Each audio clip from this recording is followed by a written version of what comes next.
그런데 메니에르 환자분들은 언제 어지러우셨어요? 라고 하면 몇 월 며칠 언제 어지러웠다 이거 다 기억을 하시거든요. 그만큼 어지러운 강도가 심하고.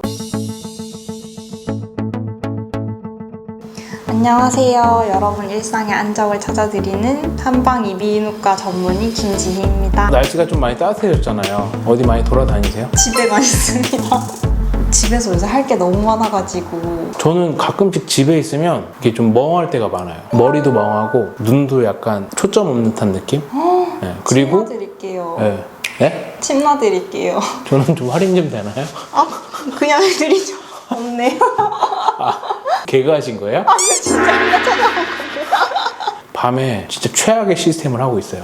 불 다 꺼놓고 모니터만 딱 켜놓고 여기에 귀 이어폰 딱 껴놓고 그걸 보고 있어요.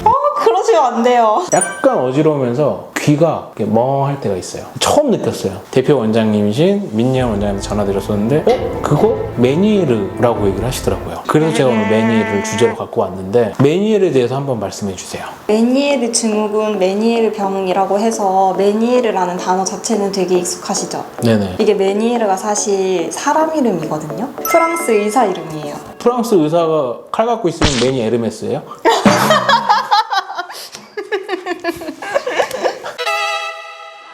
의사분이 진료를 보고 있는데 계속해서 어지럽다고 하는 사람이 있어. 한 번 어지러운 게 아니라 몇 번이고 계속 어지럽다고 하는데 그 사람한테 이명도 있고 난청도 있는 것 같고 귀도 먹먹하다고 해요. 예전에는 어지럽다라고 하면 무조건 이제 머리의 문제다, 뇌의 문제다 이렇게 보는 견해가 강했었거든요. 메니에르 의사 선생님이 그렇게 보시다가 이거는 귀의 문제인 것 같다 이렇게 해서 학계에 보고를 하게 돼요. 이제 모든 증상이 다 이제 한 가지 병에 나타나는 거다. 각각 다 따로 있는 게 아니다 라고 해서 보고를 했는데 이제 다른 의사들도 보고를 같이 이제 하기 시작한 거예요. 나도 그런 환자를 봤다. 반복적인 현운, 난청, 이명, 이충만감 이렇게 4가지 대표적인 증상을 갖고 있는 병을 그 선생님 이름을 따서 메니에르 증후군이라고 하게 된 거예요. 메니에르 병의 가장 큰 문제는 뭔가요? 가장 큰 문제는 이제 어지럼증 정도가 생각보다 되게 심하거든요. 우리가 살다 보면 어지럽다고 느끼는 경우는 종종 있잖아요. 이제 언제 어지러우셨어요? 라고 물어보면 대부분 사람들이 정확한 날짜를 말씀을 못 하세요. 그게 그렇게 기억에 남을 만한 그런 사건은 아니거든요. 그런데 메니에르 환자분들은 언제 어지러우셨어요? 라고 하면 몇 월 며칠 언제 어지러웠다 이거 다 기억을 하시거든요. 그만큼 어지러운 강도가 심하고 오래 어지러우세요. 최소 20분 이상, 많이 길면 한 12시간 이상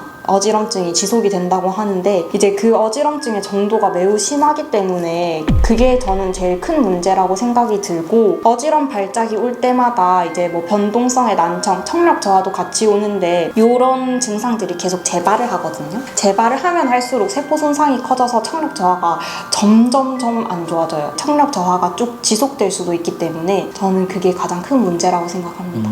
저는 사실 이걸 기억하면서 메니에르의 가장 큰 문제는 인지를 못하는 게 더 큰 문제라고 생각을 했었거든요. 걸려야지 아는 거지 그냥 귀가 안 들려 하면 이명 난청으로 그냥 합쳐지는 것 같아요. 이명 난청을 동반할 수 있는 질환들이 여러 개가 있고 이명 난청 자체로만도 이렇게 병이 되기는 하는데, 메니에르 같은 경우에는 우리가 진단을 할 때에도 사실 환자분의 병력, 증상이 제일 중요한 진단 기준이거든요. 그래서 제일 중요한 게 20분 이상 지속되는 이제 회전성 어지럼, 회전성이라는 게 말 그대로 이렇게 빙글빙글 도는 어지럼이 있을 때, 그 다음에 이명, 그 다음에 그 어지럼 발작이 있었을 때 변동성 난청, 귀가 먹먹한 증상, 요렇게 4가지 대표적인 증상이 있으면서 어지럼 발작이 한 번으로는 보통 확진을 하지는 않고요. 2번 이상 재발을 했을 때 메니에르 증후군일 가능성이 있다 이렇게 진단을 하게 됩니다. 그러면 집에서 자가 진단이라는 게 특별히 없을 수도 있는 건가요? 자가 진단을 하실 수 있죠. 대표적인 4가지 증상이 있을 때 20분 이상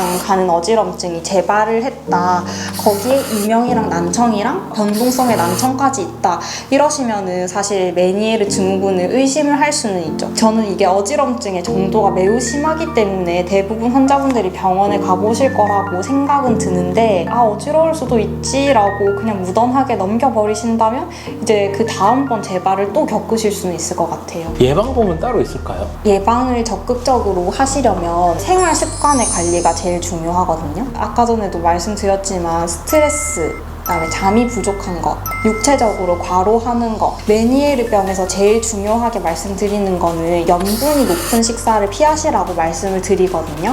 그리고 오늘 또 그거 왜 안 하세요? 술, 커피, 담배. 아, 술커담이요? 네. 이제 질리실까 봐. 메니에르뿐만 아니라 술, 커피 하면 다 안 좋으니까. 안 좋죠? 네. 딱 유튜브를 보고 나 메니에르인 것 같아. 2, 30분 동안 어지러운데 비틀비틀 되면서 제대로 올 수 있을까요? 어지러운 발작이 있는 그 동안에는 아마 오지 못하실 거예요.